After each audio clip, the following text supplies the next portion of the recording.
ভৃত্য হতে চায় কেন? এটা চায় আসলে দুটো কারণ। এক নম্বর কারণ হলো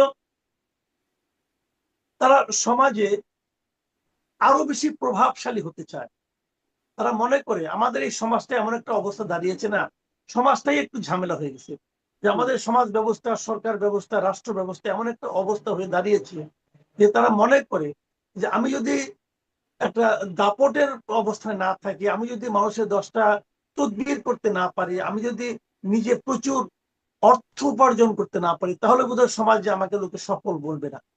এই একটা মানসিকতা অনেকের মধ্যে কাজ করে, এবং সাংবাদিকতা পেশাটাকে সেই অর্জনের ক্ষেত্রে তারা একটা টুলস হিসেবে ব্যবহার করে।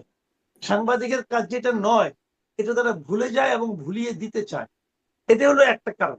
এই আকাঙ্ক্ষা থেকে সেটা করে। আপনি নিজে অনেকদিন সাংবাদিকতা করেছেন, আপনি এটা বুঝতে না পারার কোনো কারণ নাই, কারণ আপনি যেখানে করেছেন সেই অফিসেও এ ধরনের প্রচুর ভৃত্য আপনি দেখেছেন, সুবেশধারী ভৃত্য।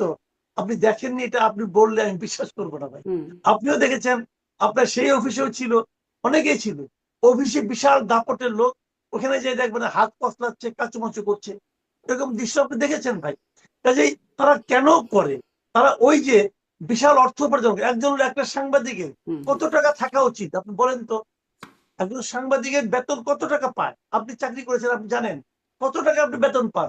যে বেতন দিয়ে ঢাকা শহরে সংসার চালানোর পর আপনার 3টা গাড়ি থাকবে, ঢাকা শহরে বাড়ি থাকবে, বিদেশে বাড়ি থাকবে, এটা কি ভাই? টাকা একটা জিনিস মনে রাখবেন, টাকা কখনো আসমানি উপায়ে আসে না। টাকাটা আপনাকে হয় অর্জন করতে হয়, নয় ছিনতাই করতে হয়, নয় চুরি করতে হয়। তারা ওই কাজগুলি করেছে। এই জন্যই তাদের মধ্যে প্রতিযোগিতা। মনে করেন পায় একজন, 10জন ট্রাই করে, যদি আমি পাই, যদি আমি পাই। কেউ ফার্স্ট হয়, কেউ সেকেন্ড হয়, থার্ড হয়, বাকিরা ওই ফার্স্ট সেকেন্ড হওয়ার জন্য চেষ্টা করতে থাকে। এটি হলো মূল কারণ। আর আমি এখানে স্পষ্ট। বিপরীতে যে কথা বলেছিলেন, ওটার উত্তরটা শেষ করিনি। সেটা আচ্ছা, হলো শেষ আপনি করুন। জানতে চেয়েছিলেন যারা আমন্ত্রণ করছিল তাদের কি অ্যাটিটিউড ছিল। তাদের অ্যাটিটিউডটা আমার কাছে একেবারেই নতুন লেগেছে। নতুন লেগেছে এই জায়গাটাতে, তারেক রহমান সাহেব নিজে, আমি ওইটা আপনার একটা 5 তারা হোটেলের বড়রুমে হয়েছে, যে প্রশ্নটা আমি বরাবরই করি, এনসিপির ক্ষেত্রে করেছিলাম, যে এই ধরনের অনুষ্ঠান 5 তারা হোটেলে করতে হয় কেন, এই বিপুল খরচ কে দেয়? সেই প্রশ্নটা ওনাদের জন্য থাকলো, এই খরচটা কে দিয়েছে ভাই? যিনি দিয়েছেন তার সঙ্গে আপনাদের দলের কি সম্পর্ক? আপনারা ক্ষমতায় গেলে তাকে কি পাইয়ে দিবেন? এই প্রশ্নটা আমার থাকলো। কিন্তু থাকার পরেও আমি বলবো, প্রায় আপনার সাংবাদিক, ক্যামেরা পার্সন, রিপোর্টার সব মিলিয়ে প্রায় 200-300 লোক ওখানে ছিলেন। আমি দেখেছি যারা তারেক রহমানকে প্রত্যেকের টেবিলে এবং চেয়ারের কাছে যে সবার সঙ্গে হাত মিলাত। আমার কাছে এই দৃশ্যটা নতুন মনে হয়েছে।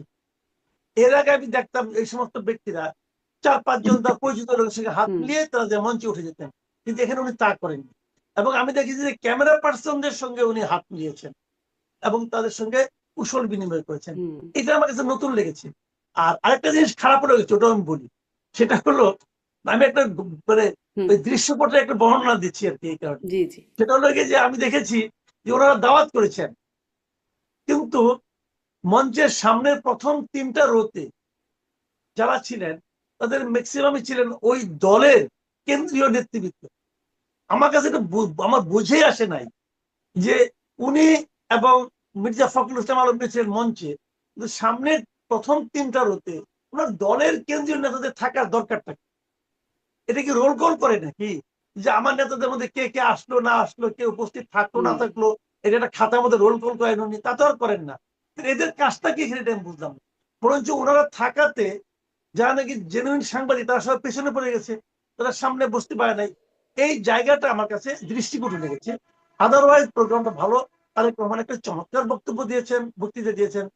উনি কি বলেছেন তার চেয়ে বড় কথা ওটুকু বলি, যে উনি পুরো বক্তৃতার মধ্যে একবারের জন্য বিগত সরকারের, বিগত শাসকের, অথবা অন্য কোনো শাসকের, অথবা অন্য কোনো রাজনৈতিক দলের কোনো সমালোচনা ওনার মুখে আমি শুনতে পাইনি।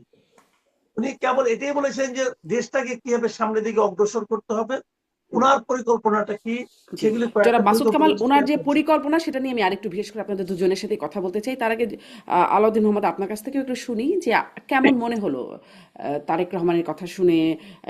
এবং জনাব মাসুদ কামাল বলছিলেন যে অনেকেই সাংবাদিকদের ধরেই নিয়েছেন যে সামনে প্রধানমন্ত্রী, আপনারাও বিভিন্ন সময় বলেন এটি একটা অভিযোগের সুরেই যে অনেকে একরকম ধরেই নিয়েছেন যে তারাই যেন রাষ্ট্র ক্ষমতায় চলে গেছেন বা তিনি প্রধানমন্ত্রী হয়ে গেছেন।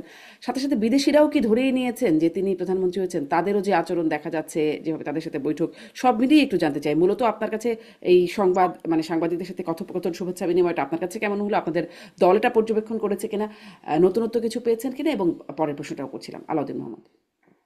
আপনাকে ধন্যবাদ। আমার বিজ্ঞ সহ আলোচক মাসুদ কামাল ভাইকে শুভেচ্ছা। মূল বিষয়টা, মাসুদ কামাল ভাই অনেকটা ব্যালেন্সড। উনি কিছু ক্রিটিক এবং একই সাথে উনি যা দেখেছেন নির্মোহ পর্যবেক্ষণ করেছেন। তিনি যেহেতু উপস্থিত ছিলেন, তার পর্যবেক্ষণটাকে আমি খুব ইতিবাচক ভাবে স্বাগত জানাচ্ছি। আমাদের সেট থেকে আমরা এটাকে ইতিবাচক ভাবে দেখি, কারণ বাংলাদেশে প্রথমত আমরা দেখেছি দীর্ঘদিন ধরে আপনার মিডিয়ার সাথে যে আপনার রাজনীতির একটা দুষ্ট চক্রের সম্পর্ক আছে, এটা এখনো বিদ্যমান আছে। কিন্তু এর মধ্য দিয়ে গিয়ে তারেক রহমান যেহেতু দীর্ঘদিন দেশে ছিলেন না, এবং আপনি যে কথাটি বললেন, ধরেন আপনার দেশের এস্টাবলিশমেন্ট, বিদেশি আমাদের বন্ধু রাষ্ট্র, কূটনৈতিক, তাদের সবার একটা আগ্রহ দেখা যাচ্ছে এবং বিভিন্ন ভাবে প্রজেক্ট করা হচ্ছে আপনার তিনি হয়তো বা নেক্সট পিএম। তো এই যে প্রজেকশন, এই প্রজেকশনের একটা বড় জায়গা হলো যে মানে তার অনেকগুলো পেন্ডিং মিটিং আছে। অনেক আপনি সামাজিক ভাবে যদি বলেন, রাজনৈতিক ভাবে বলেন, তিনি তো এই জনপরিসর একজন ব্যক্তি ছিলেন। রাজনৈতিক নেতৃত্বের বাইরেও তো তার একটা সামাজিক পরিচয় আছে। তো সেক্ষেত্রে তিনি যেহেতু দীর্ঘদিন এখানে ছিলেন না, তার সাথে দেখা করা, তিনি কিভাবে চলছেন, কিভাবে কথা বলছেন, কিভাবে মুভ করছেন, সবগুলো কিন্তু এই জাতির সর্বস্তরের মানুষ গভীর আগ্রহের সাথে পর্যবেক্ষণ করছেন। এবং আমরা দেখেছি এখন পর্যন্ত তিনি সেভাবে কাউকে হতাশ করেননি, এবং তিনি বেশ ভালো আপনার ব্যালেন্সড মুভ দিচ্ছেন। ওনার শব্দ চয়ন, ওনার মুভমেন্ট সবকিছুই আমাদের কাছে ইতিবাচক লেগেছে। একই সাথে আরেকটা বিষয় আমাদেরকে যোগ করতে হবে যে আপনার রাজনীতির বাইরে গিয়ে আমরা যে রাজনৈতিক সংস্কৃতিটা প্রত্যাশা করি, এই সংস্কৃতির বিকাশ যাদের হাতেই হবে, যারাই এই সংস্কৃতির শুভ সূচনা করবে, ইতিবাচক সংস্কৃতির, আমরা তাকে স্বাগত জানাবো। হ্যাঁ, এখানে ইভেন আমরা সেখান থেকে শেখার চেষ্টা করব। এবং আমরা চাই যে, আমরা আগেও বলেছি যে রুল অফ গেমটা চেঞ্জ করতে হবে। তো রুল অফ গেম চেঞ্জের একটা বড় জায়গা ছিল সংস্কার কমিশন, যেখানে রাষ্ট্র পরিচালনা রুল অফ গেম আমরা ইতিবাচক ভাবে অনেকগুলো চেঞ্জ করতে পেরেছি, যেটা ভবিষ্যতে গণভোটে হয়তো আসতে পারে। আর রাজনৈতিক যে সংস্কৃতি, সেই ক্ষেত্রে রুল অফ গেমটা চেঞ্জ, কিন্তু আমি এটা কি বলবো যে এখন এখন প্রতিযোগিতাটা হবে এরকম যে জনাব তারেক রহমান তিনি কি করলেন, সেটা তিনি তো অনেক বেশি মানুষের মন জয় করলেন। সো অবশ্যই এখানে নাহিদ ইসলামকে তার চেয়ে বেটার কিছু করতে হবে। এই যে একটা ইতিবাচকতার প্রতিযোগিতা, আমি এটাকে ইতিবাচক ভাবে দেখি। এবং আমি তারেক রহমানের এখন পর্যন্ত রাজনৈতিক নেতৃত্ব হিসেবে, নেতা হিসেবে তার যে মুভ, এই মুভগুলোকে আমি বাংলাদেশের সামগ্রিক রাজনৈতিক প্রেক্ষাপটে আমি ইতিবাচক ভাবে দেখি। জি, আরেকটা আলাউদ্দিন বিষয় মোহাম্মদ, হলো আপনি যে ইতিবাচকভাবে দেখছেন যে একই তার সাথে যে কথোপকথন, একটু একটু এটাও ছোট্ট। একটু যোগ করে দেই, আপনি বলবেন, আপনি আরেকটু বলেন যে তার যে শব্দ চয়নের কথা বলছেন বা মুভমেন্টের কথা বলছেন, এটা আমি প্রায় প্রশ্ন করি যে ইদানিংকালে আপনাদের বা নতুনদের মধ্যে যে শব্দ চয়নগুলো দেখা যায় বা যেভাবে মুভমেন্টগুলো দেখা যায়, আমি আর শব্দগুলো নাই বলি, অনেক কিছু আসলে বলাও যায় না, শব্দ উচ্চারণও করা যায় না, আপনারা বলছেন সেটা ইতিবাচক। মানে সেদিকে কি হাঁটবে নতুনরা বলে মনে করেন, নাকি আসলে সেই ছিঁড়ে ফেলো চিড়ে ফেলো ধরে ফেলো এই ধরনের শব্দের মধ্যেই মানে শব্দ চয়নের জায়গাগুলো আপনারা আপনাদের জায়গাগুলো ঠিকই রাখবেন, মানে নতুনদের কথা বলছি, এটাও না, একটু যোগ করে বলবেন। প্রথমত আহ, নতুন বলে আসলে যে বর্গটাকে আপনি চিহ্নিত করছেন, এই বর্গটার মূলত একটা অংশ হলো এনসিপি। তো এনসিপি থেকে এখন পর্যন্ত আমরা বিচ্ছিন্নভাবে অনেকেই আপনার আউট অফ দ্য বক্স অথবা আপনার তার মতো করে কমেন্ট করছে, বাট এজ এ প্রতিষ্ঠান, এজ এ রাজনৈতিক দল কিন্তু আপনার এনসিপি এখন পর্যন্ত বেশ সংযমের পরিচয় দিচ্ছে এবং চেষ্টা করছে যে নতুন ধারার এবং সত্যিকার অর্থেই এখানকার আপনার মানুষের যেই মূল্যবোধ, মানুষের যে সংস্কৃতি, এবং মানুষ যেভাবে আসলে সিভিলিটির যেই লেভেলটা অতিক্রম করতে চাচ্ছে রাজনীতির মাধ্যমে, সেই জায়গায় এনসিপি কন্ট্রিবিউট করার চেষ্টা করছে। আর নতুনদের ক্ষেত্রে আমরা দেখেছি যে গণঅভ্যুত্থানের সময় অনেক ক্ষুব্ধ হয়েছিল তরুণরা। তাদের আসলে তাদের হাতে কিছু ছিল না, তাদের একমাত্র শেষ সম্বল ছিল তাদের মুখের বুলি। তারা মন ভরে যেভাবে ইচ্ছা সেভাবে ফ্যাসিস্টকে, স্বৈরাচারকে গালি দিয়েছে, খুনিদেরকে গালি দিয়েছে, সেটার কিছুটা আপনার ধারা এখনো অব্যাহত আছে, অস্বীকার করা যাবে না। কিন্তু মূল ধারা রাজনীতি যখন সক্রিয় হবে, শক্তিশালী হবে, ইভেন যদি এনসিপি কেও বলেন, এনসিপি যদি রাজনীতিতে যদি মূল ধারার সাথে কম্পিট করতে পারে, তখন অবশ্যই এনসিপি আপনার কাছে যেরকম সবার কাছে দায়বদ্ধ হবে। এখন আপনাদের এই প্রশ্ন করা অব্যাহত থাকলে অবশ্যই নতুনদের, এই হুম, তরুণদের পথ চলা সহজ হবে। এবং সেই ক্ষেত্রে আমি তারেক রহমানের যেই সংবাদ সম্মেলন যেটা, সেই একই রকম সংবাদ সম্মেলন তো অন্যান্য রাজনৈতিক দলের প্রধানদের এখনই করার সুযোগ নেই বিভিন্ন কারণে। তো বাট আমি এটাকে বলবো যে যে যতটুকু ইতিবাচক এসেছে, হুম, আমরা ইতিবাচক ভাবেই দেখবো, এবং আমরা চেষ্টা করব এবং আমরা প্রত্যাশা করব রাজনীতিতে আগামী নির্বাচনে যারাই বিজয়ী হবে তাদের মধ্যে যাতে এই আপনার বদান্যতা, এই বিনয় এবং মানুষের প্রতি, মিডিয়ার প্রতি, মিডিয়ার স্বাধীনতার প্রতি কমিটমেন্ট যাতে অব্যাহত থাকে, এই জি, প্রত্যাশাটা আমাদের জি। থাকবে। আলাউদ্দিন মোহাম্মদ, অনেক ধন্যবাদ। আমি একটু ছোট, ছোট করে এই প্রসঙ্গটা শেষ করে আরো তো ২-১ টা ছোট্ট প্রসঙ্গে যেতে হবে। তাই জনাব মাসুদ কামাল, ছোট করে আপনার কাছে জানতে চাই যে আজকের সেই মতবিনিময় সভায় বা শুভেচ্ছা বিনিময় সভায় সেখানে দেখলাম যে সাংবাদিকরা অনেকেই অনেক কিছু বললেন। যেমন সাংবাদিক মাহমুদুর রহমান, তিনি বললেন যে মানে যারা নির্যাতিত হয়েছিলেন, রুহুল আমিন গাজী থেকে শফিক রেহমান, তাদের কথা বললেন যে তারা জেলে ছিলেন, কিভাবে নির্যাতিত হয়েছেন। আর সাংবাদিক নুরুল কবির বলছিলেন যে এই আমলে যে সাংবাদিকরা জেলে আছেন তাদের ন্যায় বিচারের কথা বলছেন। আপনার কাছে কি মনে হয়, মানে বিএনপি তো ইতিমধ্যে অনেক বিষয় নিয়ে কথা বলছে, আইডেন্টিফাই করছে, এই আমলে যারা জেলে আছে, সাংবাদিকদের যারা ন্যায় বিচারের বাইরে আছে বলে আপনারাও বিভিন্ন সময় কথা বলে থাকেন, সেদিকে কি আসলে সোচ্চার বা দৃষ্টি কি আছে বিএনপির? বিএনপির দৃষ্টিটা আছে বলে আমার কাছে মনে হয় না। যদিও বিএনপি হয়তো বলবে আমরা তো ক্ষমতায় নেই, আমরা এটা কি করবো, কিন্তু ন্যায় বিচারের জন্য কথা বলতে ক্ষমতায় থাকা লাগে না। ন্যায় বিচারটা সবারই পাওয়ার অধিকার আছে। আমি দেখেছি এই আমলে অনেক সাংবাদিক জেলে আছেন। দেখেন, সর্বশেষ আনিস আলমগীরকে জেলে নেওয়া হলো, এর আগে মঞ্জুর আলম পান্নাকে নেওয়া হয়েছিল। আনিস আলমগীরকে কেন নেওয়া হয়েছিল, কি তার কারণ? আমি কারণটা এখনো বুঝিনি। যে আমি সেই এফআইআরটা পড়েছি, যে এফআইআর উপর ভিত্তি করে তাকে গ্রেফতার করা হলো, এবং যে ওখানকার যে তথ্যের উপর ডিপেন্ড করে কিনা নাকি পুলিশের আর্গুমেন্টের উপর ডিপেন্ড করে তাকে রিমান্ডে দেওয়া হলো, তারপরে তাকে জেলে পাঠানো হলো, আমি এখনো ক্লিয়ার না, আমি এখনো বুঝি নাই কেন। ওখানে ২-৩টা ওনার কন্টেন্টের কথা উল্লেখ করা হয়েছে, ইউটিউবে, ফেসবুকে নাকি ওনার এই হুম, বক্তব্যগুলি ছিল। এইগুলো শুনে তাদের মনে হয়েছে যে নিষিদ্ধ দলের প্রতি নাকি উনি এক ধরনের উস্কে দিচ্ছেন। তো নিষিদ্ধ দলটা গুরুত্ব পাওয়া, আমি তো এটাই বুঝি না। কারণ ওই এইগুলোতে, কন্টেন্ট গুলোতে আমি দেখেছি উনি বলেছেন যে একসময় হয়তো আওয়ামী লীগ ফিরে আসবে, এই ধরনের কিছু কথাবার্তা বলেছেন। উনি বলেছেন যে আওয়ামী লীগের যারা ভোটার তাদের প্রতি অবিচার করা হয়েছে, মানে তারা কোথায় ভোট দিবে। আমি মানলাম যারা আওয়ামী লীগকে অপছন্দ করেন তাদের কাছে এটা খারাপ লাগতেই পারে, আমার কোনো আপত্তি নাই, কিন্তু এটা কি বেআইনি কাজ? আওয়ামী লীগ তো নিষিদ্ধ দল নয়, আওয়ামী লীগের হুম, কার্যক্রম স্থগিত করা হয়েছে। কাজে যখন এটাকে নিষিদ্ধ দলের পক্ষে বয়ান বলা হয়, বাংলাদেশে নিষিদ্ধ সংগঠন মাত্র ২টা, এক হলো ছাত্রলীগ, এক হলো হিজবুত তাহরির।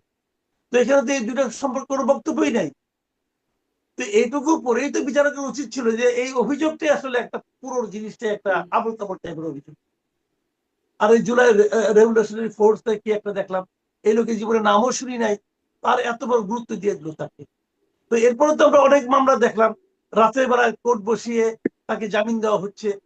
তো এটাও তো আমরা দেখেছি। কাজে আমি ওই হুম, যাকে জামিন দিতে ওর নামে কোনো আপত্তি নাই, ওরা হতেই পারে, কিন্তু সেই উদাহরণটা আনিস আলমগীরের ক্ষেত্রে প্রযোজ্য হলো না। কেবল তাই নয়, আমি আরো কয়েকটা ঘটনা বলি। আগে যাদেরকে গ্রেপ্তার করা হয়েছে, অনেক সাংবাদিককে কিন্তু আগে গ্রেপ্তার করা হয়েছে, যারা শেখ হাসিনার দোসর ছিল। এর অভিযোগ না, আমি হয়তো বলবো অনেকে দোসর ছিলেন, তারা তারা সেই ধরনের আচরণ করেছেন, তারা শেখ হাসিনার সেই স্বৈরাচারী শাসনের পক্ষে অনেক রকম কথাবার্তা বলেছেন। এটা হতে পারে, আমি এটা কিন্তু অস্বীকার করছি না, কিন্তু তারও আপনি বিচার করেন, হুম, বিচার করতে তো আমার কোনো আপত্তি নেই, কিন্তু তাকে আপনি জামিন দিবেন না। এখন জামিন পাওয়াটা তো মানুষের অধিকার, সেটা আপনি দিবেন না, কোন আইনে দিবেন না।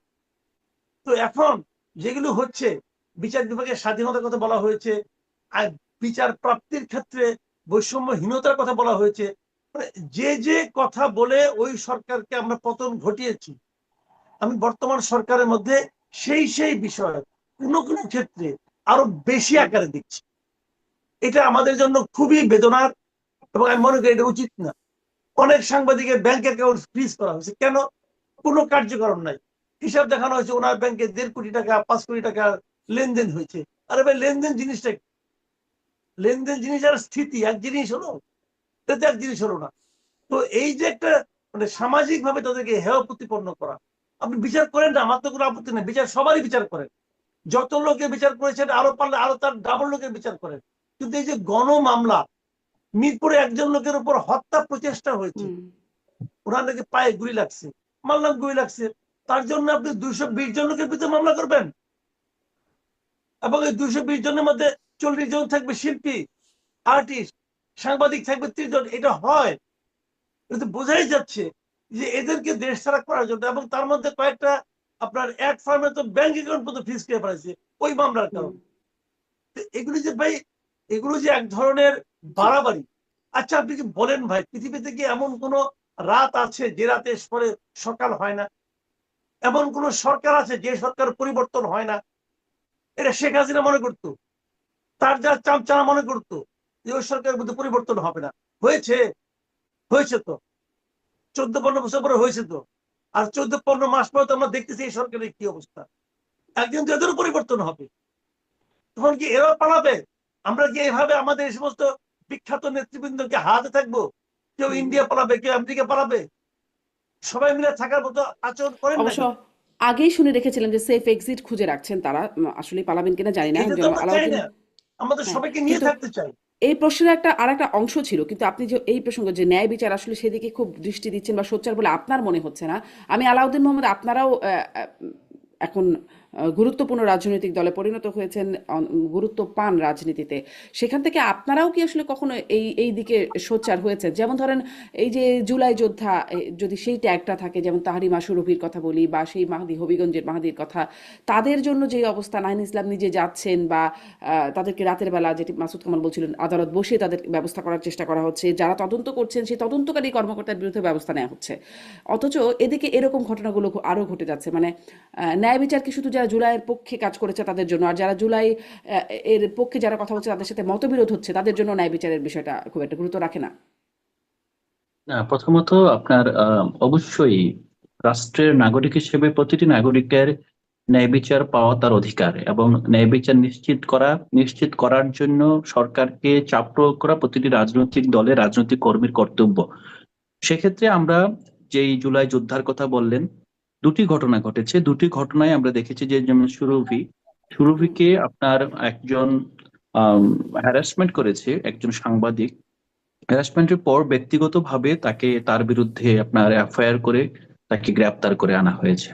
এটাই যেরকম নিন্দনীয় কাজ, একই সাথে আপনার কেবলমাত্র মত প্রকাশের কারণে সুনির্দিষ্ট অভিযোগ ছাড়া যদি কোনো সাংবাদিককে গ্রেপ্তার করো, সেটাও নিন্দনীয় কাজ।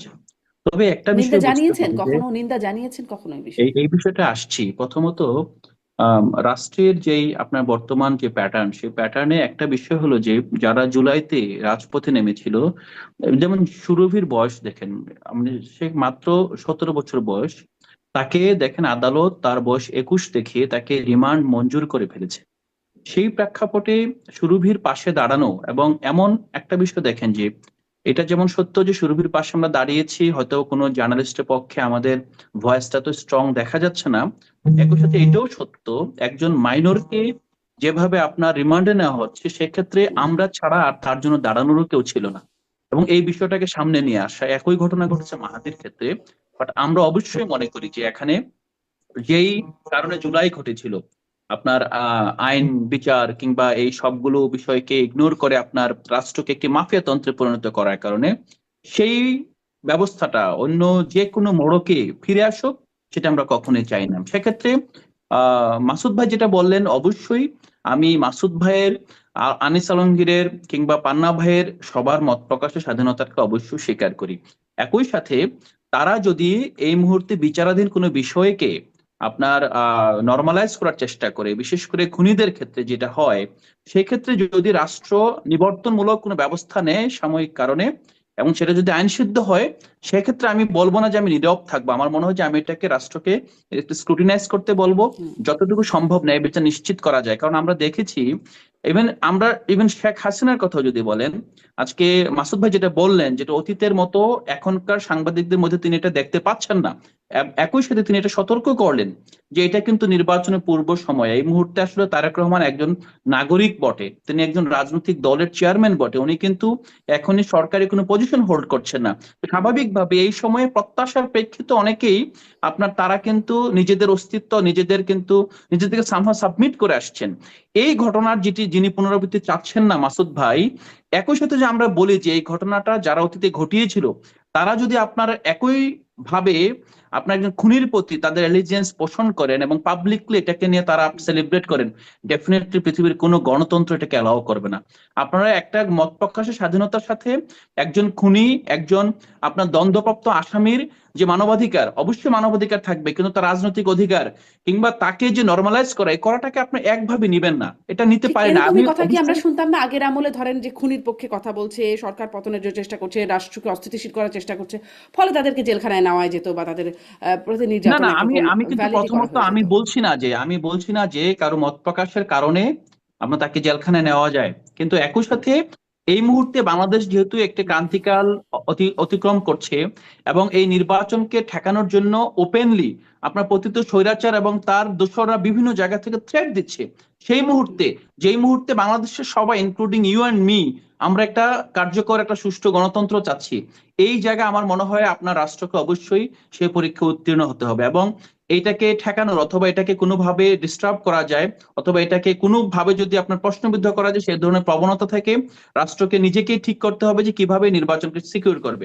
তো সেক্ষেত্রে বাট স্বাভাবিকভাবে আমি যেটা অবশ্যই মত প্রকাশের স্বাধীনতা, মিডিয়ার স্বাধীনতা, একই সাথে আপনার এখানকার যে সাধারণ নাগরিক হিসেবে প্রতিটি নাগরিকের রাজনৈতিক অধিকারকে আমরা স্বীকার করি। এবং আমরা শুরু থেকে কিন্তু বলে এসেছিলাম, আওয়ামী লীগ প্রশ্নে আমরা কিন্তু একই অবস্থানে এখনো আছে, আমরা বলেছিলাম যে রিডিমশন অ্যান্ড রিকনসিলিয়েশন, আমরা কিন্তু এখনো রিকনসিলিয়েশন বিশ্বাসী এবং রিকনসিলিয়েশনের জন্য কিন্তু আমরা একটা কমিশনের জন্য বারবার আহ্বান করেছি। দেখেন, আমরা তো আসলে রাষ্ট্র না, আমরা তো সরকার না, আমরা রাজনৈতিক দল এবং এবং সবচেয়ে দুর্বলতম রাজনৈতিক দল, যাদের অতীত কোনো রাজনৈতিক অভিজ্ঞতা নাই। আমাদের আছে আসলে আকাঙ্ক্ষা আছে এবং সঠিকভাবে রাজনীতিটাকে পরিবর্তন করার আকাঙ্ক্ষা আছে। সেই আকাঙ্ক্ষার ক্ষেত্রে আমরা কিন্তু এখন জি, পর্যন্ত জনাব রিকনসিলিয়েশনের কথা আলাউদ্দিন বলে মোহাম্মদ, যাচ্ছি। সেই সেই সেই আকাঙ্ক্ষার বহিঃপ্রকাশটা কোথায়? মানে রাজনীতিকে পরিবর্তন করার আকাঙ্ক্ষার বহিঃপ্রকাশ, সেটা জানতে ডেফিনেটলি চাইবো। আর আপনি ডেফিনেটলি বলছিলেন আমরা তো করে যাচ্ছি আশি সেই প্রতিনিয়ত। আমাদের আশি ভয়েস ওই ভয়েস দুর্বল বলে হয়তোবা অনেক এখন পর্যন্ত আপনার মানে ইটস আনহার্ড, বাট এটা এমন না যে আমরা আপনাদের আসলে কাজ করছি না। আর আর কিছু দুর্বল থাকুক বা না থাকুক, ভয়েস দুর্বল এটা বলে মনে হয় ভুল হবে।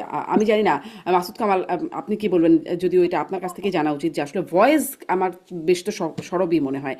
ওই কথাটা একটু, যে থ্রেট দেওয়ার কথা বলছিলেন যে খুনিরা থ্রেট দিয়ে যাচ্ছে, এখন আমরা একটু সেটা যেই মাত্রাই হোক না কেন, কিন্তু দেখি যে পুলিশের সামনে গিয়ে মাহাদি যেভাবে বলছেন, থ্রেট দিচ্ছেন আসামি ছেড়ে দেওয়ার জন্য, এবং আগের কথা মনে করিয়ে দিচ্ছেন যে তারাই আসলে পুলিশ পুড়িয়ে মেরেছেন বা থানা সেটা সেটা ভুল ছিল, পুড়িয়েছেন। হ্যাঁ, সেটা সেটা হ্যাঁ, হ্যাঁ, ভুল ছিল, সে ভুল স্বীকার করেছে হ্যাঁ, এবং কিন্তু সেটা আমরা সাপোর্ট করি না।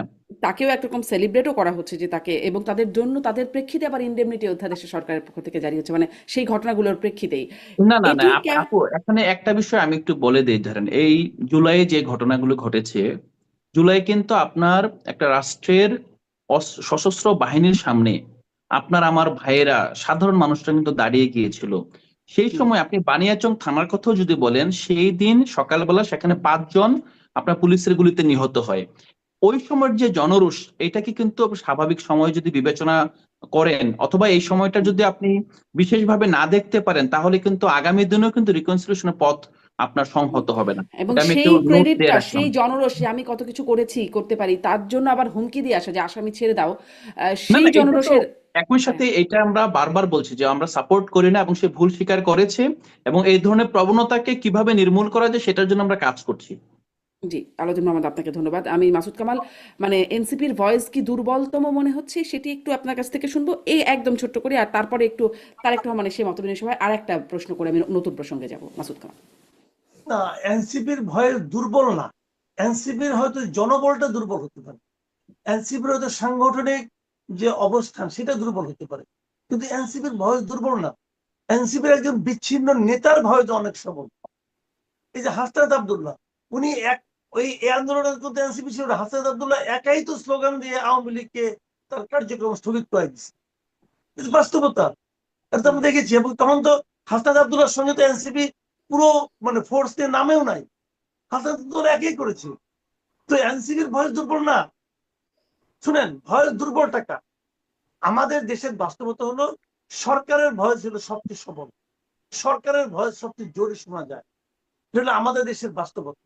এখন ধরেন বিএনপির খুব বাস্তব, বিএনপির ভয় আমরা শুনি, জামাতের ভয় আমরা শুনি। তো 2018 সালে কিন্তু শুনতাম, 2020 সালে শুনতাম, তখন শুনতাম বলে আওয়ামী লীগের ভয়। আওয়ামী লীগ ছাড়া কোনো ভয়ই নাই, শুনতাম তো। তো সেই আওয়ামী লীগ যদি এত পাওয়ারফুল হয়, এখন আওয়ামী লীগের ভয় নাই কেন? সিম্পল কারণ তখন আওয়ামী লীগ সরকারে ছিল, আর এখন এরা সরকারে না থাকেও সরকারের দলের মতো ভূমিকা রাখছে। এবং এই এমন অল গভর্নমেন্ট পার্টি, তারা সবাই কিন্তু গভর্নমেন্ট পার্টি। বিএনপি এখন গভর্নমেন্ট পার্টি, জামাতও এখন গভর্নমেন্ট পার্টি, এনসিপি এখন গভর্নমেন্ট পার্টি। এগুলি আওয়ামী সবগুলি লীগ ছাড়া গভর্নমেন্ট সবাই। পার্টি, কারণ সবগুলি পার্টি গভর্নমেন্টের কাছ থেকে কিছু না কিছু সুবিধা পায়, কিছু না কিছু প্রশ্রয় পায়। তো এগুলো ঠিক আছে। কাজে ভয়ের দুর্বল এনসিপি এটা আমি কখনোই মনেই করি না। ভয়ের দুর্বল হতে এনসিপি টিকতেই পারতো না। জি এনসিপির হয়তো পলিটিক্সটা দুর্বল হতে পারে, এনসিপির হয়তো সাংগঠনিক অবস্থাটা একটু দুর্বল হতে পারে, জি সেটাও এই হয় সবসময় জন্য আমি এটাকে সত্য মনে করি না। হয়তো দুর্বল বলে আপনি বলছেন, আসলে দুর্বল কিনা এটি আমি আলাউদ্দিন মাহমুদের কাছে জানতে চাইবো, এবং এই কারণেই জামাতের সাথে জোট কিনা বা কি কারণে জোটের পরের এখন পরিস্থিতি কি সবল হলেন কিনা সেটাও একটু জানতে। কিন্তু কিন্তু মাসুদ কামাল, যেটি বলছিলাম আর একটা বিষয় যে তারেক রহমানের সেই মতবিনিময় সভা সম্পর্কে আরেকটু শুনবো। মাহমুদুর রহমানের কথা জিজ্ঞাসা করছিলাম, তিনি তার কথার মধ্যে এটাও বলছেন যে তারেক রহমানকে উদ্দেশ্য করে বলছেন যে 17 বছর দেশের বাইরে ছিলেন, আপনি জানেন না এখানে কি হয়েছে। তিনি বলছেন যে তাকে 15 মিনিট সময় দিলে ভবিষ্যতে তিনি আসলে বুঝিয়ে বলবেন যে আসলে কি হয়েছে দেশে। 17 বছরের মধ্যে তিনিও একটা সময়, বড় সময় মনে হয় দেশে ছিলেন না। মানে আপনার মনে হয় যে দেশে না থাকার কারণে তারেক রহমান আসলে দেশের পরিস্থিতি জানেন না, এরকম একটা পরিস্থিতি হতে পারে? এবং আম, জনাব মাহমুদুর রহমান যেই তার যে অবস্থান আমরা আসলে দেখি সামনে, সেই অবস্থান থেকে তিনি আসলে যেটি বুঝিয়ে বলবেন সেটিও একটা সঠিক চিত্র হবে। দেখেন, মাহমুদুর রহমান সাহেবের এই বক্তব্যটা আমার পছন্দ হয়নি ব্যক্তি হিসেবে, সাংবাদিক হিসেবেও আমার পছন্দ হয়নি। ওনার বক্তব্যটা আমার কাছে খুব অতি অহংকারী মনে হয়েছে। উনি উঠেই বলেছেন আমি এখন যে কয়েকটা নাম বলবো এই নামগুলো আর কেউ বলবে না, বুঝলেন? হুম তো আমার কথা হলো কি, শুনেন, আপনি অনেক জ্ঞানী হতে পারেন, আপনি যদি বলেন যে আমি অনেক জ্ঞানী, এটাকে আমি আমি আপনাকে প্রশংসা করবো। করবো এই কারণে কি, আপনার আত্মবিশ্বাস, আপনার আপনার পরিশ্রম, আপনার অনেক বই পড়েছেন, আপনার অনেক জ্ঞানী, অনেক জ্ঞান অর্জন করেছেন, এই জন্য আপনাকে পরিশ্রম করতে হয়েছে। আপনাকে আমি একজন পরিশ্রমী মানুষ হিসেবে বিবেচনা করবো। আর আপনি যে বলেছেন, উচ্চারণ করেছেন আমি অনেক জ্ঞানী, এটা হলো আপনার আত্মবিশ্বাসের বহিঃপ্রকাশ। আপনার অত্যন্ত আত্মবিশ্বাসী, এটা আমার কোনো সন্দেহ নাই। কিন্তু সেই সঙ্গে আপনি যদি বলেন যে আমি সবার চেয়ে জ্ঞানী, অথবা আর কেউ কিছু জানে না, এটা হলো আপনার মূর্খতা। কারণ আপনি তো জানেন না আর কে কি জানে। আপনি কি সবার মনের খবর জানেন? আপনি কি সবার জীবনযাপন জানেন? জানেন না তো। উনি উঠেই বলেছেন আমি এখানে কয়েকজনের নাম বলবো যে নামগুলো আর কেউ বলবে না। এটা হলো ওনার জ্ঞানের প্রকাশ ঘটেনি এই কথার মাধ্যমে। উনি কি জানেন আর কে কি বলবে না বলবে, কে কি বলে না বলে? এটা হলো কি ব্যক্তি কেন্দ্রিক একজন, অতি আত্মকেন্দ্রিক ব্যক্তি কেন্দ্রিক লোকরা সাধারণত এই ধরনের কথা বলে। এমনকি উনি তারেক রহমানকে আন্ডারমাইন করছেন, বলছে আপনি জানেন না আমি জানি। আরে ভাই, তারেক রহমান 17 বছরের বেশি সময় ধরে দেশের বাইরে আছে, সত্য। কিন্তু এই 17 বছরের মধ্যে আমি তো অন্তত গত 10 বছরের কথা বলতে পারি। গত 10 বছরের মধ্যে একটা দিনও আপনি বের করতে পারবেন না যেদিন উনি দেশের তার দলের কোনো নেতা অথবা একদম কি এমনকি উপজেলা পর্যায়ের নেতার সঙ্গে উনি সরাসরি ভিডিও কনফারেন্সে যুক্ত হন নাই। একদিনও পাবেন না আপনি। তো এই লোক বলে উনি নাকি জানেন না, আর যিনি তুরস্কের নাগরিকত্ব নিয়ে তুরস্কে চলে গেছিলেন উনি নাকি সব জানেন। মানে এটা হলো জানেন কি। এবং তারপরে দেখেন উনি নিজের কথাটুকু বলে আবার চলে আসছেন, বলছেন যে ওনার ওনার ইয়ের মানে ইয়ে কি বলে ওনার পত্রিকা দেখে কি একটা ফ্যামিলি পার্টি আছে, উনি ফ্যামিলি পার্টিতে চলে গেছেন। মানে উনি অন্য কারো বক্তব্য শোনার পর্যন্ত ওনার মিনিমাম সৌজন্যতা বোধ ছিল না। এই হলো উনি। তো ওনার কথা নিয়ে আপনি কি আলাপ করবেন ভাই? জি, এটি ওনার কথা অবশ্য আপনি উনি কি আলাপ শুরুতে একটু করবেন? বলেও উনি নিয়েছেন। একজন বড় পত্রিকার একজন অত্যন্ত মালিক সম্পাদক। উনি সম্পাদক হিসেবে সফল হুম কিংবা ব্যর্থটা ওনার পত্রিকা বিবেচনা করবে, ওনার কর্মচারী। বাট আমি ওনাকে তার বেসিক্যালি সাংবাদিকই মনে করি জি না। আপনি এটা কি করবেন এখন? জি, জনাব মাসুদ কামাল, ধন্যবাদ। আমি আসি সেই প্রসঙ্গটিতে। আলাউদ্দিন মোহাম্মদ যে দুর্বলতম সংগঠন আপনি বলছিলেন, এখন জামাতের সাথে জোট করে আপনারা এক সবল হলেন কিনা, এবং নাকি দুর্বল থেকে আরো দুর্বল হলেন? আপনাদের অন্যতম যাদেরকে আসলে খুব মুখ চেনা নারী নেত্রীরা, তারা সবাই বেরিয়ে গেলেন একরকম, প্রায় সবাই। আপনারা কি সবল হলেন নাকি আরো দুর্বল হলেন? প্রথমত আমি যে বলছিলাম ভয়েস দুর্বল, মাসুদ ভাইকে ধন্যবাদ। মূলত ভয়েস দুর্বল বলতে ওইটাই মিন করছিলাম যে আমরা আসলে কি চাই, যা বলি তা রাজনৈতিকতায় রূপান্তর করতে আসলে যে এরকম সংগঠন দরকার হয়, আপনার স্ট্রিট পাওয়ার দরকার হয়, সেটা আমাদের নাই। এটা বলেছিলাম আর কি। ভয়েস সিভিল সোসাইটিতে সামহাও আমরা বলবো যে ওয়েল, মানে অন্তত আপনারা ডাকছেন, আপনাদের সাথে আমরা কথা বলছি, মত বিনিময় করছি, এটা আমরা অ্যাপ্রিসিয়েট করি। আর জামাতের সাথে যে এই, নির্বাচনী সমঝোতা হলো, এই সমঝোতাটা আসলে এখনো চূড়ান্ত রূপ লাভ করেনি। তো এখানে সংগঠন হিসাবে আমরা মানে অবশ্যই দুর্বল হয়েছি কিছু ক্ষেত্রে, এবং আমরা যেই কমিটমেন্ট থেকে শুরু করেছিলাম, এবং যেই শ্রেণীটাকে আমরা যে শ্রেণীটার প্রতিনিধিত্ব করব বলে আমরা সংগঠন করেছিলাম, ইনক্লুডিং মি, হুম। আমরা তাদেরকে হয়তো এই সময়ের জন্য হতাশ করেছি। এবং এটা কিছু ক্ষেত্রে সত্য, এবং এই জিনিসটা রাজনৈতিক ভাবে কিছু সিদ্ধান্ত হয়তো বা আমার নেতারা মনে করছেন যে এটা সঠিক এই সময়ের প্রেক্ষিতে, বাট আমাদের যে সমর্থক আছেন, যারা আমাদেরকে পছন্দ করেন, শুভাকাঙ্ক্ষী, তাদের কাছে এটা এই মুহূর্তে হতাশার মনে হতে পারে। আপনার এই মুহূর্তে মনে হতে পারে যে আমরা তাদেরকে হতাশ করছি। কিন্তু একই সাথে এটাও সত্য যে আপনি নির্বাচন আসলে বাংলাদেশের নির্বাচন বিশেষ করে, এটা তো স্বাভাবিকভাবে গত গত 15-20 বছর না, এটা একটা আপনার মানি মাসল প্যাট্রোনাইজ, একটা আপনার বড় ধরনের শক্তির খেলা আর কি। তো এই খেলায় যেটা একটু আগে বলছিলাম যে আমাদের ভয়েস অত শক্তিশালী, কিন্তু এই ভয়েস তো আসলে মাঠে রাজনীতিতে আপনাকে ভোট এনে দিবে না, এবং ভোটটা এখনই কনভার্ট করা কঠিন হবে। হয়তোবা ভোট পেতাম আমরা আমরা সারা দেশে অল্প অল্প করে ভোট পাওয়া যেত, কিন্তু হয়তোবা আমাদের নেতারা চিন্তা করেছেন যে পার্লামেন্টে কিছু আসন সিকিউর করতে পারলে হয়তোবা আমাদের ভবিষ্যতের ভয়েস আর একটু স্ট্রং হবে, এবং একটি রাজনৈতিক দল হিসেবে রাইট জায়গায় এবং জাতীয় সংসদেই আপনার বিতর্ক করা যাবে। এবং এটা একটা ইতিবাচক দিক আছে। হ্যাঁ, আমি প্রথমত আপনার প্রশ্নের এটা দিলাম যে আমরা আহ, দুর্বল হয়েছে, এটা সত্য।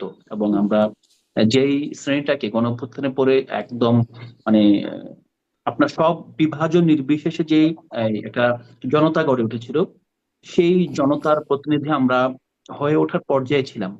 বাট এই সিদ্ধান্তের মাধ্যমে বিশেষ করে একটি ইসলামিক ব্লকের সাথে সমঝোতার সিদ্ধান্তের মাধ্যমে আমরা তাদেরকে হতাশ করেছি।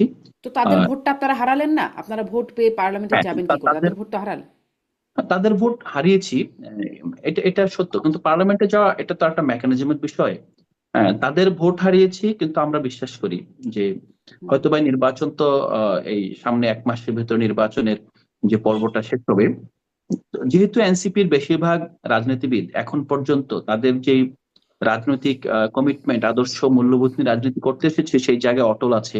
অটল থাকার কারণে কিন্তু এখানে একটা বিভাজন তৈরি হয়েছে, আপনি যেটা দেখেছেন। হুম। এবং আমাদের বিশেষ করে যে শীর্ষ নারী নেত্রীরা, এদের ভিতরে আপনার আহ 3 জন পদত্যাগ করেছেন, তাসরিফা জাবিন, আপনার তাসনিম জারা এবং নীলিমা দোলা। তো এই এই সরি এই এই 3 জন পদত্যাগ করেছেন, বাকিরা কিন্তু তারা পদত্যাগ করেন নাই, তারা তাদের ডিসেন্ট জানিয়েছেন। এবং তারা অনেকেই, যেমন মনিরা শারমিনও ডিসেন্ট জানিয়েছিলেন, তিনি কিন্তু এখন নির্বাচন পরিচালনা কমিটির সেক্রেটারি। সামান্তা শারমিন ডিসেন্ট জানিয়েছেন, তিনিও আবার অ্যাক্টিভ হয়েছেন।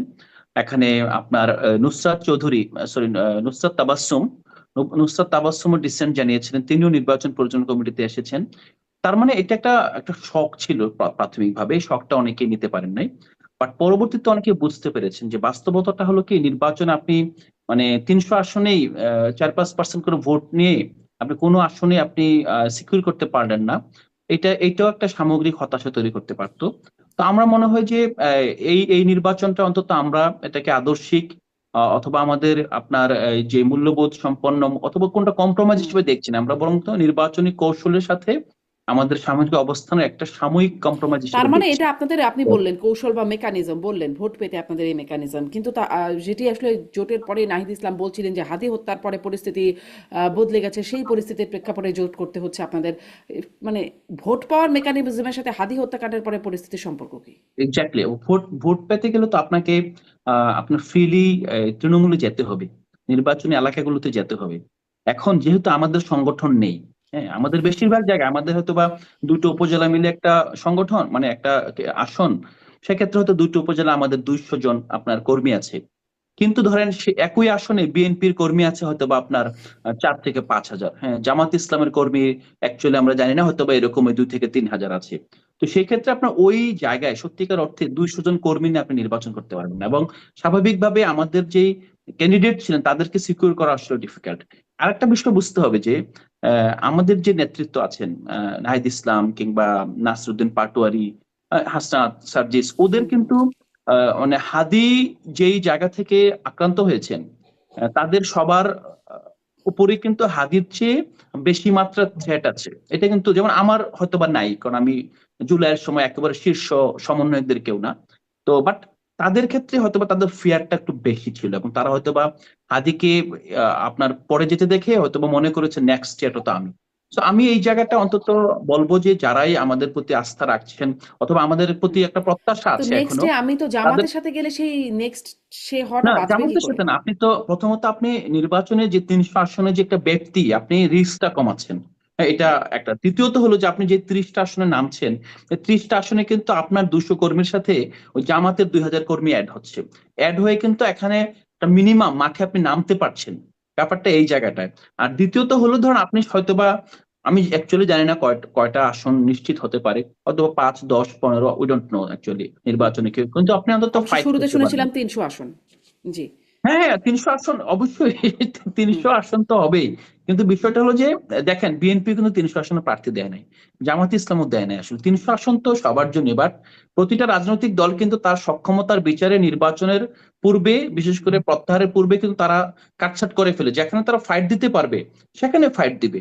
এটা যুদ্ধের জি। রীতি। এটা যে যুদ্ধ হলো যে জি। আপনি একই সাথে সব ফ্রন্টে কেউ যুদ্ধ করে না, একটা হুম। ফ্রন্ট আপনার বিজয়ের পর কিন্তু অন্য ফ্রন্টে আগায় আর কি। তো এটা জি। সামগ্রিকভাবে আমার মনে হয় এটা আপনাদের কৌশল, সিচুয়েশনের প্রেক্ষিতে দেখতে হবে। জি, আপনি বলছেন আপনাদের কৌশল ভোট পেতে একরকম শর্টকাটও কিনা, মানে শব্দটা এইভাবে ব্যবহার নির্বাচন করলাম কিন্তু একটা। শর্টকাট, নির্বাচন লং টার্ম কিছু না। প্রতিটা আচ্ছা, পৃথিবীর সব দেশে, আপনি আমি ইউরোপ একটু এখন ওয়েস্টে আছেন, এই প্রসঙ্গে একটু মাসুদ ওয়েস্টে কিন্তু কামালকেও শুনি। জাস্ট একটু ওয়েস্টে কিন্তু যেটা আপনি দেখবেন যে একেবারে far right end far left hmm. নির্বাচনী সমঝোতা, নির্বাচনে আপনার অ্যালায়েন্সে চলে আসে। আমাদের দেশে তো আসলে রাইট লেফটের বিভাজনের চেয়ে বেশি আপনার সেন্সিটিভ হলো 71 কেন্দ্রিক যে জামাতের অবস্থানগত বিভাজন মিলে এটা অনেকটা টক্সিক হয়ে গিয়েছে। তো এই জায়গাটা আমার মনে হয় আসলে শুধুমাত্র আপনার ইডিওলজি কেন্দ্রিক না, নির্বাচন হুম। এগুলো হয়, এবং নির্বাচনে এই আমি, জিনিসটা আসলে জি, এটা ওয়েল অ্যাকসেপ্টেড ইন অনেক ডেমোক্রেসি। ধন্যবাদ আলাউদ্দিন মোহাম্মদ। একটু এই বিষয়েই মাসুদ কামাল আপনার কাছ থেকেও শুনতে চাই। এই শর্টকাটে এনসিপি তো মনে করছে তারা ভোটের মাঠে আসলে তাদের এই মেকানিজমটা কাজে লাগবে বলেই তারা গেছে, এই শর্টকাটটা ফলো করছে, কিন্তু আহ, আসলে কতটা কাজে লাগবে বলে আপনার কাছে মনে হচ্ছে? আপনি বিশ্লেষক হিসাবে কি বলবেন? দেখেন, আমি একটা কথা বলি, এনসিপি নিয়ে আমার একটু দুর্বলতা আছে। দুর্বলতা আছে এই কারণে, আমি এনসিপি কে যখন তারা শুরু করলো যাত্রাটা, শুরুর আগে থেকেই তাদেরকে আমি পছন্দ করি। এবং এই পছন্দটা আসছে থেকে, যে মনে করেন এনসিপি গঠন হওয়ার আগে তাদেরকে আমি বিভিন্ন টক শোতে পেয়েছি। আমি তো নিজে অনেকদিন ধরে টক শোতে যাই, আমি তাদেরকে পেয়েছি। এবং তাদেরকে পেয়ে আমার কাছে মনে হয়েছে যে এই প্রথম আমি কিছু ছেলে মেয়েকে পাচ্ছি যারা নাকি লেখাপড়া করে। সত্যি কথা বলতে কি, আমাদের হুম। দেশের যে ট্রেডিশনাল পলিটিশিয়ান, এদের লেখাপড়ার দৌড় আমাকে হতাশ করতে। তো আমি ভাবলাম যে এই কতগুলি ছেলে মেয়ে আমি পেয়েছি যাদের সঙ্গে ঝগড়া করা যায়, যাদের সঙ্গে বিতর্ক করা যায়, যাদেরকে তাদের মতামতের সঙ্গে দ্বিমত পোষণ করা যায়, এবং হুম। যারা আমার মতামতকেও বাতিল করে দেওয়ার মতো সক্ষমতা রাখে। এই জায়গাটা আমাকে কিন্তু প্রচন্ড ভাবে টাচ করেছিল। এবং আমি এদেরকে, আমি সব সময় চাইতাম যে এরা একটা বড় রাজনৈতিক দল হিসেবে গড়ে উঠুক, এগিয়ে আসুক, গঠিত। এটা এই কারণেই চাইতাম যে আমার কাছে মনে হতো যে আওয়ামী লীগ, বিএনপি, জামাত, জাতীয় পার্টি, এই যে ট্র্যাডিশনাল দলগুলো, এরা তো এক ধরনের গড্ডা লেগে প্রবাহে গা ভাসিয়েছে। এর বিপরীতে একটা দল আসুক, যারা নাকি ওই বামপন্থীদের মতো কঠিন কঠিন ভাষা প্রয়োগ করবে না, যাদের কথা মানুষ বুঝবে, যারা মানুষকে বুঝবে এবং যারা লেখাপড়া করে। আমি এরকম একটা দল এনসিপির মধ্যে আমি দেখেছিলাম বলে এদের ব্যাপারে আমার প্রচন্ড দুর্বলতা ছিল। এনসিপির আমি খুব সমালোচনাও করতাম, কিন্তু এবং সমালোচনাটা এই কারণে করতাম যে আমি তো এদের ভুলগুলি দেখলে আমার মানে মন খারাপ হতো, সেই কারণে আমি সমালোচনা করতাম। এনসিপি জামাতের সঙ্গে যেটা গিয়েছে, যাওয়ার আগে কদিন আগে এনসিপি একদম খুবই শীর্ষ পর্যায়ের নেতার সঙ্গে আমার কথা হচ্ছিল। তো উনি আমাকে বলছিলেন যে এরকম অবস্থা, আমরা আসলে যদি জোট করি তাহলে কোন দিকে যাব।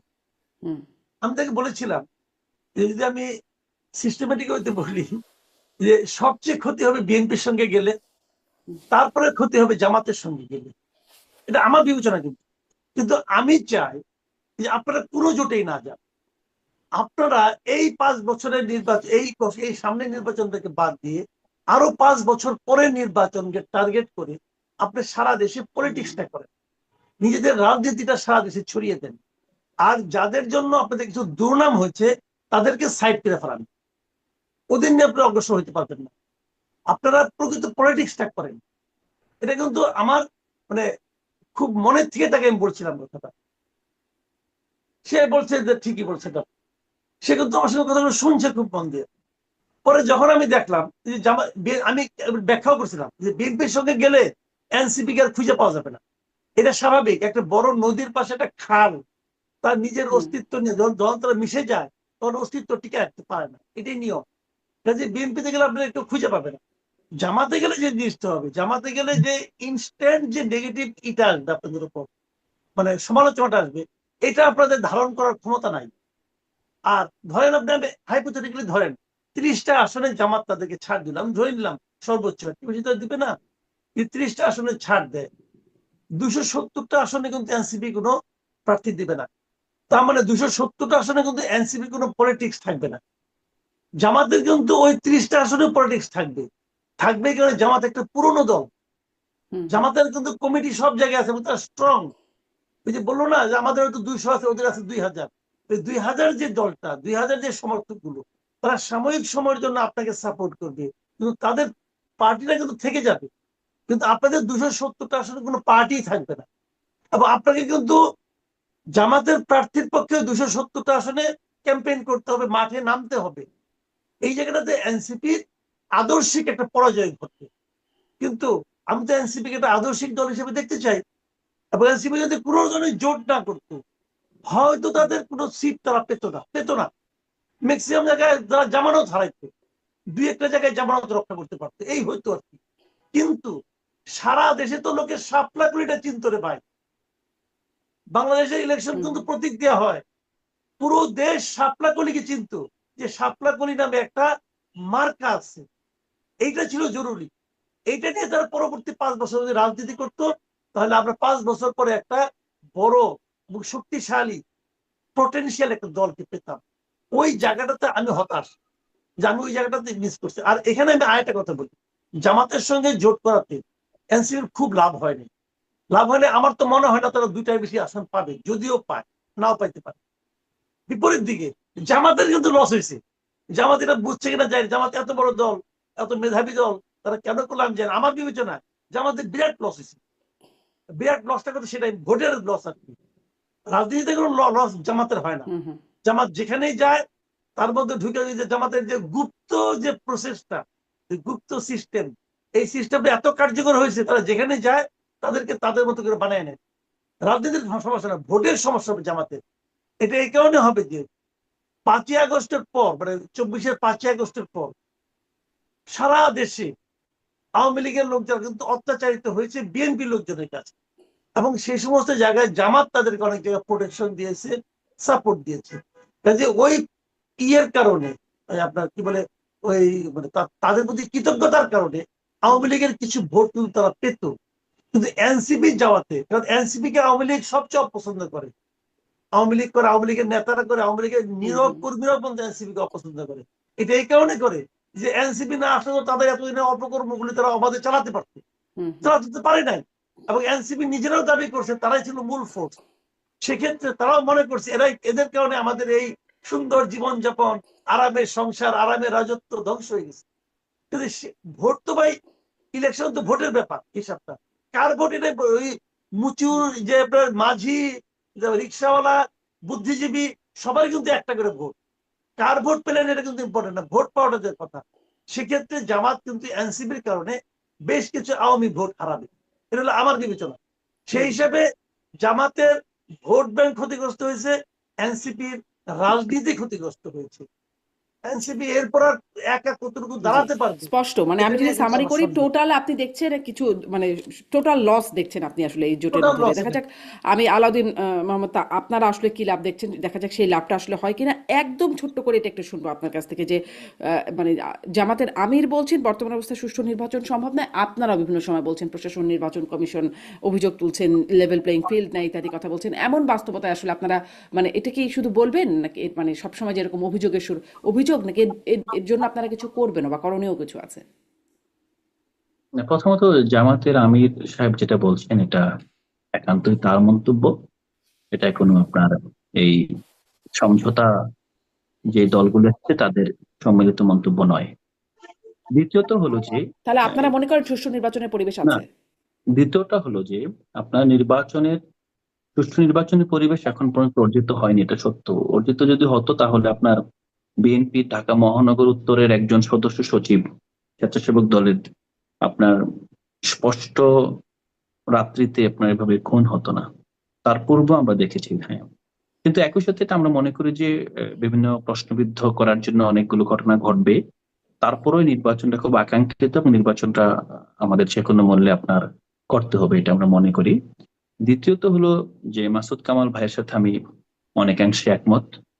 তা আমি তো স্বাধীন বিশ্লেষক নই যে আমি আসলে বিশ্লেষণ করে এটা বের করতে পারি। আমাকে আসলে আমাদের যে দল যে পজিশন নিয়েছে এই সময়ের জন্য, এই পজিশনটাকে আমরা মানে কিছু কিছু সময় না আপনার একটা সম্মিলিত সিদ্ধান্তের প্রতি শ্রদ্ধা জানাতে হয় আপনার, হয়তোবা এটা ডেমোক্রেসির একটা উইকনেসও বটে। মানে আপনি না চাইলেও আপনি আপনাকে সবসময় জানাতে হচ্ছে?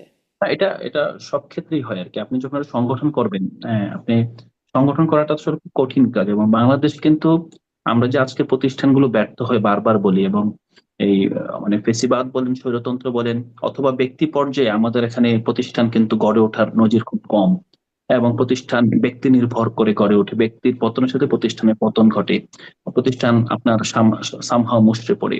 তো আমরা আসলে এই তরুণরা এই বিষয়টা উপলব্ধি করি যে আসলে আমাদের জাতিগত একটা ব্যর্থতা কিন্তু প্রতিষ্ঠান না গড়ার ব্যর্থতা, রাষ্ট্রকে একটা প্রতিষ্ঠান হিসেবে দেখার অথবা না দেখারও ব্যর্থতা। তো আমরা আসলে এই নতুন উদ্যোগটা শুরুতেই আপনার এই ব্যর্থতার দিকে পর্যবেসিত সেটা চাই না। সো আমরা কিছু ক্ষেত্রে যদি মনে হয় যে এই মুহূর্তে মনে হলো যে আমাদের গণতান্ত্রিক ভাবে ভুল সিদ্ধান্ত আসছে, বাট গণতান্ত্রিক ভাবে তো আসছে, সো আমরা এটাকে আপাতত আমরা এটাকে ধারণ করছি। এবং পরবর্তীতে যদি মনে হয় যে কোনো সিদ্ধান্ত পৃথিবীর সব দেশেই যখন কালেকটিভ ডিসিশন হয়, এই ডিসিশনের পরে যদি সিদ্ধান্তটা ভালো ফল বয়ে নিয়ে না আসে তখন সেখানে পুনর্বিবেচনা হয়। তো আমি বিশ্বাস করি আমাদের দল পুনর্বিবেচনা করবে। বাট এটা সত্য যে এখানে এখন পর্যন্ত এই দুই পক্ষের কারোরই আপনার, হ্যাঁ, এখানে জামাতের একটা বড় লাভ হয়েছে। জামাত আসলে এই গণঅভ্যুত্থানের পরের তরুণদেরকে সামহাও তাদেরকে তাদের ফ্লিটে তুলতে পেরেছে, সাময়িকের জন্য হলো।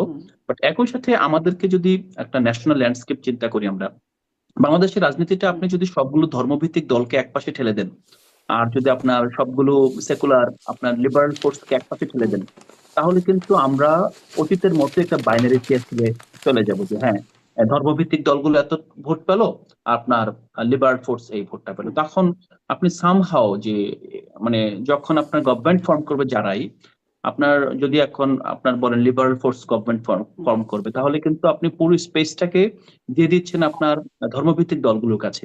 অন্তত এনসিপি কিংবা এলডিপি তাদের মতো কিছু দলের কারণে আপনি কিন্তু বৈশ্বিকভাবে এবং দেশের ভিতরে অন্তত এই একটা ল্যান্ডস্কেপ করতে পারছেন। দুইটা সেটি আপনারা মনে দলের করছেন? ভিতরে আলাউদ্দিন আপনার মোহাম্মদ, আপনাকে ধন্যবাদ। এলিমেন্টস আজকের মতো আছে শেষ এবং দুইটা করতে হবে। দলের ভিতরে লিবারাল এলিমেন্টস আজকের মতো আছে। শেষ করতে হবে। অনেক ধন্যবাদ।